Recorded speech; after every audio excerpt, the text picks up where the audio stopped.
We're going to pay tribute to today's show to the First Nations people of Australia, so to the Awabakal people, the Dargadjung people, the Kamilaroi people, and all other nations in between. We thank you for this time on your land, and this show is broadcasted from here in the Awabakal Nation. Yes, well, ladies and gentlemen, welcome to the first episode this year of Darren with Sports. And of course, today I'm the co-host, the Bogan King of Mullets, MC Wormie, and I'm joined by... I'm Darren from Darren with Sports. And Ray. Yes, what were you calling yourself before? Ray with Sports. Up the wires. Up the wires, let's go. Well, what a year it's been, ladies and gentlemen. How you guys been? It's been certainly a while since we've been live on air.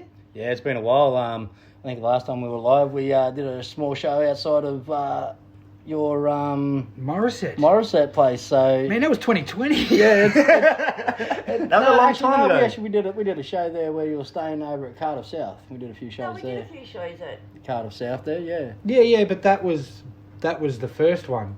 But down Wyoming, we did some shows. Yeah, we did too. I did them on via phone. Didn't come down, but we did them via phone over there. So. Nothing but excitement. That's I was all. absent that year.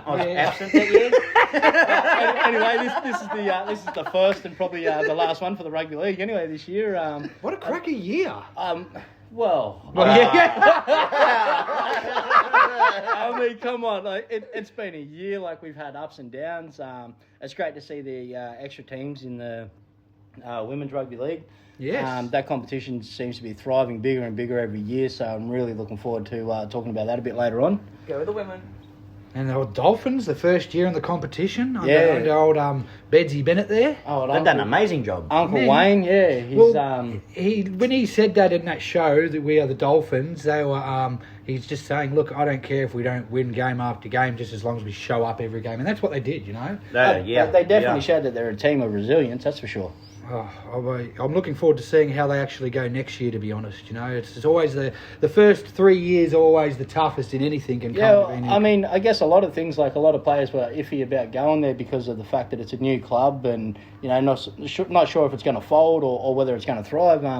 They seem to have a lot of support. I think they actually had the largest merchandise sale all of this year. So, I think the Dolphins will thrive, and a lot of players are starting to see that themselves. So they've actually attracted quite a few buyers for next year that are moving on up there. So they're developing into a going to be a powerhouse side, that's for sure. I think it's going to be a good foundation too, because I've lived in Redcliffe myself there for like 3 or 4 years. I just know what the community's like. It's quite similar to the Novocastrian spirit in its own little way, but it's probably 10 times smaller. Shrink it in. It's a beautiful little place, man, and I really believe it's going to take off there. It's got the mindset for it. Once they get that stadium, you know, more games at that home stadium, and it gets a bit bigger, you'll probably find that it's going to be a loud place to go and watch a game of footy, and you'll hear that crowd roaring there. I know what the Redcliffe people are like, so. That's where old Jake Granville grew up, mate. Oh, talk about the crowd. What about the Wars crowd? Man, that was loud, bro. And we're hearing what they were saying just recently on TV. Like, we heard it the week before at the Knights game. They were loud there, and then they're even louder. Jeez. Oh, that's right. Every game, every venue they go to, it seems like a home game for them. Talk about loud. We were at a game and it was loud, wasn't it? It was. It was. That was Origin Series this year. As always, it doesn't fail. You know, it gets us off our seats. Even though we lost this year but won the last game, quite comfortably we won that last game, didn't we? Yeah, well. We went with on form this year, you know, and for the last game we decided to go with form players and paid off. I think the difference in the Warriors side this year as opposed to the previous years is they've got belief in themselves. They've been such a disappointing side for the last decade. You know, like you look at their side, and if you go through a majority of their side and you take that New Zealand Warriors jersey off, and then you go and give them that one with that silver fern or that kiwi on it, you know, like even for the women's side, you know, and you give them that national jersey, and their playing style goes from an NRL style to an international style of play, right? They need to be able. They play so much together as an international players. They should need to bring that back to the club like they have done this year. And the one thing that Webster has really done in this side is given them the confidence and the belief in themselves to go, right, even behind, we can still win this game. And they've done that, 3 or 4 times this year. They've come from behind and snatched victory. It's something you see the Warriors behind in previous years, and they put their head down. That's it. I just like how the CEO and George, that took on the big risk on bringing up a rookie coach. And to get them where they are today, that was a bit of a gamble, but that gamble paid off. Yep. And look at the crowd now, look at the fans now, look what it's brought the nation together. It's even brought the Nova Cashmans together. Hey, well, look, I'm wearing Wars right now. We're loud and proud, man. Look, after they knocked us out, I was like, well, that's who I'm going for, man. And just, yeah, man, I really hope they get through and they get to their first win at a grand final, man. I really do. But other years, who was the most disappointing team this year for you guys? Hands down, South Sydney. Hands down. I mean, you cannot be leading the competition after 13 rounds, be first place, and then even miss the finals. Didn't Brisbane do that the year before? No, this is the first time in NRL history that it's happened. Okay. Very disappointing. Just absolutely disappointing. We did the opposite. I think, 100%. Yeah, exactly, man. You guys grew in confidence. I think a lot of our thing is the media spends so much time wanting to rubbish and bash players like Latrell Mitchell and Cody Walker. Yep. They get involved in internal club issues and make it bigger than it is. The moment you've got internal structural problems within your coaching staff, within your player ranks, you've got an issue. You have an issue with your club. Yeah, that's true. Right? Now they need to work this off-season in fixing that, making sure that they can block out the media next year and be more vigilant and be more tentative to their club, to their fans, and to each other as a team in general. Maybe your coach might need to contact Mr. Bennett because he's really great at doing that. He'd give out some really good information. But then would he want to do that? But yeah, because he's one of the best at it, man. When stuff like this happens internally and they target your team, like they do, you see it and they just thrash it, man. It's like they must have bad news days and just target one thing, Yeah. And I mean, it's hard for a man like Latrell. He was such a big, dominant force when he was at the Roosters. Everyone expected him to be this major powerhouse fullback, to step into Greg Inglis's role and to do it. Latrell's his own style of player. He's not a big yardage player for returning balls, which maybe it's something that him and AJ could look at swapping around on the kick returns. So instead of Latrell just catching it and trying to return or passing it off for another returner. Instead of those valuable seconds of the ball going and having them come down the field, you could give it to the likes of AJ to go to fullback on the kickoff on their end of set of 6 and have AJ return the ball. At least then he's going to return it over some yardage instead of taking a couple of steps and then passing it off and using up valuable seconds, letting the opponents come down the field. So basically, it'd be good to see Latrell in at a centre on defence. I mean, an attack, but when it comes to being defensive, you want him at fullback. Yeah, more so have him at fullback because he's good at reading coverage. He's really good at reading the play and where the ball's going to go to and who's spreading it out. So just on the fifth tackle, instead of on the fourth tackle, you'll have your wingers drop back and your fullback's already back there, right? So as your wingers start to drop back, Latrell and AJ just swap spots. Okay, I get you. Right? So then that way, when they kick the ball downfield, AJ catches it on the full. He's not looking to take a couple of steps and then offload it to his left or offload it to his right. Yeah, which gives creative seconds. It just gives 1 or 2 seconds. And 1 or 2 seconds when you're coming down at speed, you can cover a lot of distance. Yeah, you're not running flat out when you're going to pass. And if you notice on the third play on every kick return, they always have that third play doing that extra metre runs, and I think Latrell Mitchell will be perfect on that third run. Exactly. So you'd have AJ punch it up, then you'd have so for next year you'll have Tyrone Munro. Just butchered my own nephew's name. Much love to the nephew, man. He's so fantastic to see him play this year. I was He's been ecstatic. outstanding. So you'd have AJ run it up, then you'd have Ty take it up the middle then for the and next then one. having And then Latrell. I'd have a centre take it up on the second one then. And then just as the centre one takes it up, that by then Cookie's got back into position. That's correct. Right? He'll take a couple of steps out, offload to Latrell, let him punch that line, man.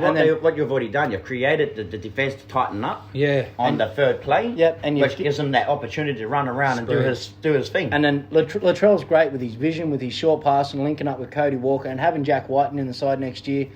That'd be a big boost. It's going to be a lethal left edge. A lethal left edge. Big time.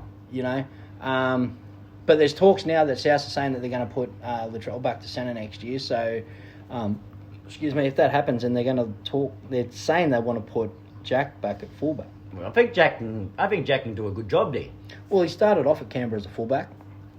Yeah, I was thinking that. I've seen Whiten play fullback quite a lot. He started off there, and then I think they ended up moving Fergo back there for a little while. And he went to 5'8". And he went to the centres. And then from the centres, once the 5'8" left, I can't remember, I think it was Aiden Caesar. Once he left, then, he went into 5'8", and he's represented New South Wales at 5'8", he's represented Australia at 5'8", he's been Canberra's Player of the Year 3 times at 5'8". He's a great 5'8", but I think he's a great running centre. Yeah, and he's just big and powerful. Yeah, and I think, if South need to move him back to fullback next year just to develop another player or something. Well, that goes back to AJ.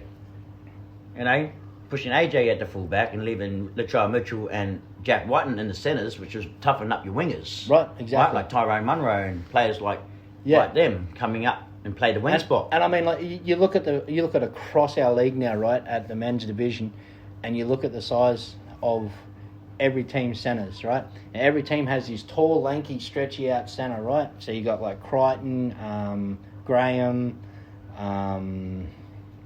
what's that fella? Brad Parker. He's quite tall. So you got like all these stretch, but then they've always got this short, nuggety powerhouse. Other centre. That's you know correct. What I mean? Yeah. And which is good for the run back on the kickoff, on the kickbacks. Yeah. And Latrell just fits that. His vision, his gameplay. He needs early ball, and for him to have early ball, he needs to be up in the line of attack. It helps his creativity then. Yeah. Look, for me, South Sydney was definitely the disappointment of the year. I think, hands down, the two best teams of this year have been the Warriors and, of course, Brisbane. Just the turnaround for those two teams to miss the 8 and then, be top 4 teams this year. Players and coaching staff just need a round of applause. And got to give it to Penrith. They're going for their 4th consecutive straight. Yeah, their consistency. You've got to give it to Penrith. We know how good they can be. Missing Cleary for a majority bit. They're missing, Luai through the finals. I'm a WA supporter. I'm proud where the Warriors have come, and good on Brisbane for getting where they are too, But we all know deep down that Penrith is the powerhouse here. And it's become expected, but like for me and for a lot of rugby league supporters, right? It's become expected to see Melbourne. It's become expected to see Penrith in the finals. It's expected to see them can't this forget far, Melbourne. Right? It is. Yeah, exactly. It's expected to see them sides this far into the competition. But we're talking about two teams that missed the 8, not only last year but the year before that. Right? We're talking about two teams that have shown so much damn promise but have failed to deliver. And this year, without failure, they have 180-degree turned the way that they believe in themselves, and these two clubs have fought hammer and tong to get to where they are, and I commend both players, coaching staff from both sides on just what they've done to achieve this year. No, I agree. I think my disappointment would have to be two teams this year. It'd have to be Parramatta and the Cowboys. Well, I was thinking about the Cowboys, personally. All these... And the Roosters nearly fitted in that category too, Well, they did, yes, that's right. They're formidable teams. Parramatta, grand finalists last year, didn't even make the 8 this year. And it's like, again, the Cowboys. And the Cowboys were a powerhouse last year. Even the years before that, even they just have a bit of grit about them, and they've lost it. Yeah. But stuff like that changes, man. It does change in time. I remember Cronulla was that gritty team, and I can't see that in them anymore, that... grittiness, you know, that like when that fight or whatever it was, when they had Gow and Greg Bird and stuff like that, and, you know, you were thinking, damn, we're going to go to Cronulla, this is going to be a tough one, you know. I don't feel like it's like that to go to Cronulla anymore, you know, like... Oh, they started off the year very well. And it just... on the back end, they started... As soon as Nico got that issue with Origin, it just fell apart. It fell apart, yeah. Who's been your most improved player this year? Just one player, most improved player. Mine's Phoenix Crossland. Adam Pompey for me, for the Warriors. Bradman best. Yeah, he's a beast. He's always been a beast. He's come up injury-free. This guy has proven to be the unsung hero for Newcastle. Yeah, for the Warriors, Adam Pompey for me, only because he's got a lot of criticism throughout the year, and he's held his own. I'll be the first one to put my hand up and say, look, I've been one of those ones to bash Pompey. I didn't think he was a great centre. I didn't think he was a great defender. You know, got him on a development, you know, as well, and he's developed well. Hands down, he's had a good year. I just picked Crossland because, you know, I've watched him over the last couple of years, and he's just been Crossland, you mean Phoenix? Yeah, he's been put position to position to position, you know, like... And he's filled those gaps. Yeah, he has, and now he's been filling in for Brayley. Man, he's done a tremendous job. I can see Crossland making it in the Kiwis international side. So maybe, you know, on the bench. So, you're right on that, on Bradman the best too. Let's talk about sneaky interviews and sneaky meetings. So this morning I happened to be scrolling through the old Facebook, you know, while you're taking your Turbo? morning. Did you see Turbo? And we all see Turbo sitting down in Canberra. Near Canberra? Near Canberra, right near Canberra HQ. I saw that this morning too. So does Turbo speak for him and his brother?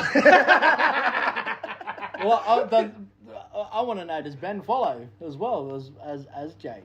So you got the three brothers there. I can't see the three brothers separating anytime soon. Look, I don't want to, eh? So do you guys happen to know who that was that he was talking with, Bart? No, I didn't actually pay attention to who that person was, to be honest. That's the executive developer for the Canberra Raiders in player personalities.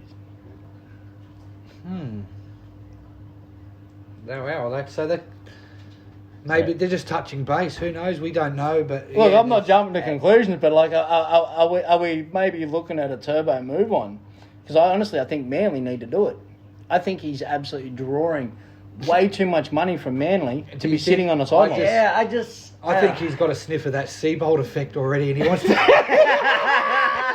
I'm sorry, man. I'll be writing that to his death, man. He's a coach, but he's not a first grade coach, man. He only got good with Souths because they had all those players. He's riding off. When Seabolt came in, man, he was literally riding the coattails of what Maguire had done and turned around that club. And we've just come off a grand final. We've just come off winning the World Club Challenge and the Auckland Nines. No other team in the NRL history has done that, right? To have the Premiership, the World Club Challenge, and the Nines tournament, which is no longer available or no longer going on, right? To hold all three of those titles, and then Madge has the next year. We fall up short. Seabolt takes over. Man, he's rode the coattails the whole time. And then went to Brisbane, flopped him. He was supporting coach at Newcastle right. and stuff. Kevin Walter spent the next however long trying to rebuild Brisbane, and look what he's done for him now. Now, talk about Kevin Walters. You know, who do you agree on being the best rookie, like the coach of the year? Andrew Webster, hands down. Like, Andrew Webster. Look, I get it. Andrew Webster, first year with the Warriors. Look where he's got them. You know, with Walters last year. No, they were doing all right, not so great. Come out this year and got them where they are at first, sitting at first, you know, then back to second, and they hold that position pretty much throughout the whole year. I believe everybody's expecting it to go to Walters. I really do. I think so too. But I think hands down, personally, with a harder job in front of him, the Warriors haven't been home for 3 years. That's right. You know, he's had to not only just help structurally build this side and get this side to think and play different with a completely different mindset, but he's had to help build that foundation of we've got the club back home now. You know, the coaches they coach the team, they do everything else like that, right? But they also do a lot when it comes to promotion. They also do a lot with, behind the scenes of how the weekend's going to be ran at the stadium and stuff like that. Like, especially if you've got a club like the Warriors and Manly and stuff like that, you know, where they've got their own home field. Right, his input to that whole club, from the front office to the playing field, his input to that club. And they didn't recruit. And they didn't recruit big players, No. big names. You know, they bought Mitch Barnett, Neil Corey. You know, players like them that can come and fill the gaps. Yeah. You know, like, we didn't go out like Canterbury Bulldogs and bought big names. You know, we did that a couple of years back, and we struggled. Yeah. You know, we took another step this year and thought we'll go bring in players that can just fill the gap and play the role. Yep. Without trying to spend too big money on players like Canterbury has. It seems to me that, like, consistent players is what you want now. You can have a big name who can perform here and there, but I'd rather that consistent guy. Well, you know, when Webby came to the team, he said to George that he's doesn't want to drop any players. He wants to keep every single one of them. And I feel that has a lot to do with why we play so good this year. He didn't drop one player in the squad. He kept every single one of them, worked with them, and brought players that could play with them. Yeah, the only person that really left the side from last year, I think, was Reece Walsh. And that's just because he'd already re-signed to go back to Brisbane correct. anyway. So Exactly. So he was once a Warrior. You know, he was once a Warrior, yeah. Like, I love the idea of who they recruited, but I was so impressed again when we got Dylan Walker. Because, he's always been an underrated player. Yeah. And, and I've always rated him as a good player, Yeah. I've always have rated him as a good player from day one I watched him play football. From the time that he took that centre position at South Sydney, man, he showed to me that he had something. And then as he got older, like, he got a little bit bigger. But he's turned out to be, like, probably the game's best utility player. Yes, I agree. He reminds me of Craig Wing. Oh, Craig Wing, Mr. Hair Gel. You know, like, Yo, slick hair. never out of place. So Hey, get tackled. the hair was still staying there. Yeah. He just copped a hit from the forwards and he's smiling like, ding.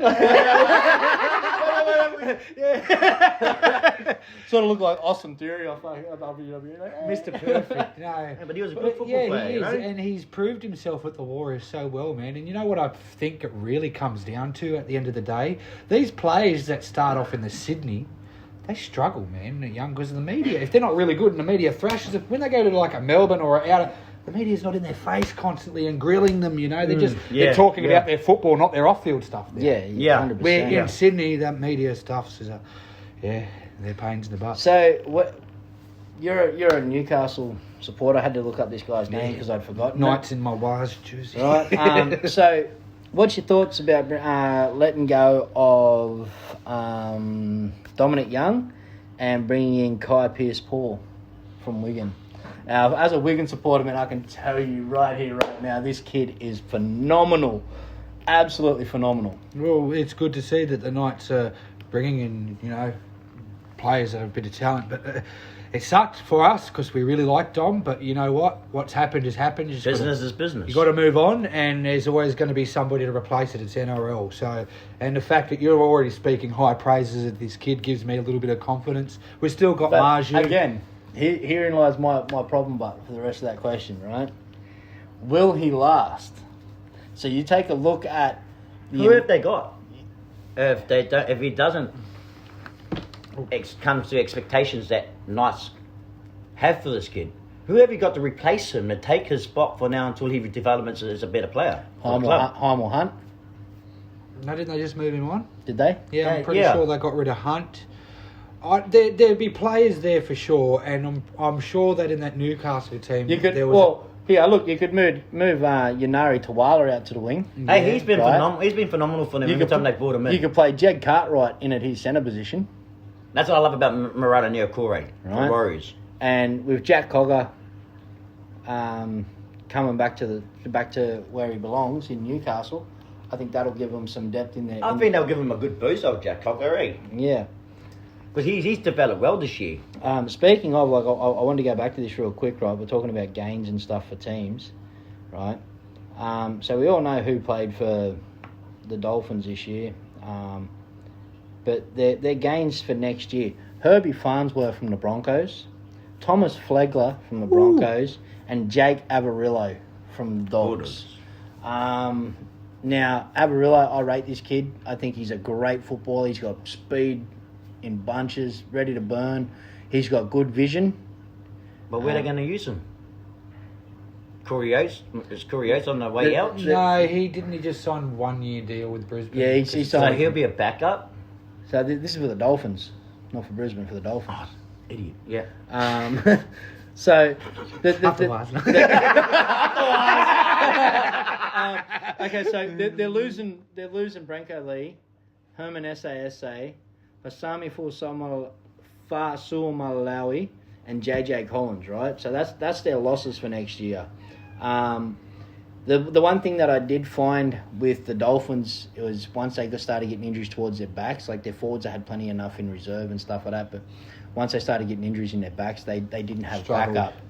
Because they signed plenty of forwards through the off season, and not many. So they've signed one forward in Thomas Flegler, which a great signing. It's a fantastic signing. He's been phenomenal for Brisbane this year. Herbie Farnsworth, again, been phenomenal for Brisbane, and it gives them a stable back that will produce plays. Like Branko Lee's old as shit, man. Like, let's be honest. Yeah. I could outrun him, and I've got busted knees. Okay.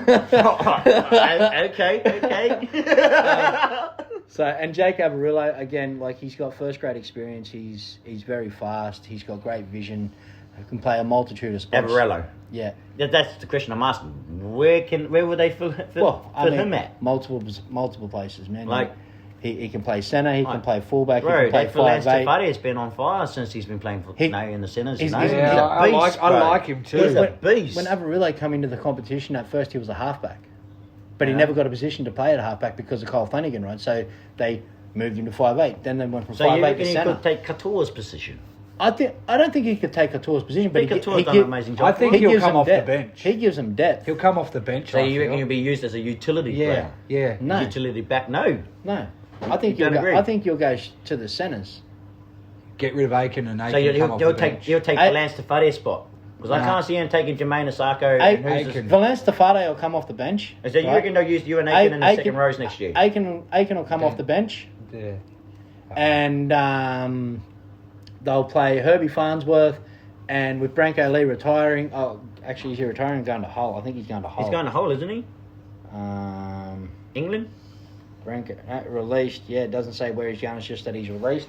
So with Branko Lee retiring from that, or being released from that club, that opens up that other centre spot there. So I think we'll see Farnsworth and Avarillo in the centres, and then you'll see Ewan Aiken come off the bench, Valance Tafade come off the bench as impact players and depth.